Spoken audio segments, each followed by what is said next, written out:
ఆ charge sheet లో కూడా ఎక్కడ గో కొవ్వులు కలిసినాయని లేదు, లేకపోయినా కలిసిందని చెప్తున్నారు. ఇప్పటికీ ఆల్రెడీ నిర్ధారణ అయిపోయిందని చెప్తున్నారు. తప్పు కదా, ఇది సింథటిక్ ఘీ అంటే అర్థం ఉంది.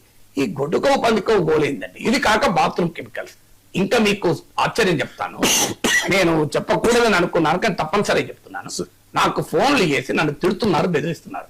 అరే నా కొడుక, గొడ్డు కొవ్వు కలిసింది, పంది కొవ్వు కలిసింది, బాత్రూమ్ కెమికల్స్ కలిసింది, ఎందుకు చెప్పారు నువ్వు ఇదే కాదు ఇంకా కలిసి పలానా కలిసిందని కూడా చెప్పాలి అంట. నేను అది నా నోటితో అనలేను, ఎందుకంటే అది అన్యాయం అవుతుంది.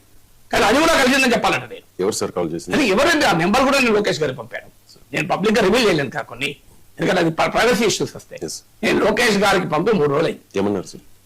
No response, as usual no response. నేను చెప్పాను, ఇట్లా తిడుతున్నారయ్యా నన్ను, ఇలా పలాంటి కలిసిందని చెప్పు అంటున్నారు. బాత్రూమ్ కెమికల్స్ కూడా సరిపోదట, గుడ్డుకోవు కలిసింది, పందుకోవు కలిసింది, బాత్రూమ్ కలిసింది, ఇంకా పలాంటి కలిసిందని నేను చెప్పాలట.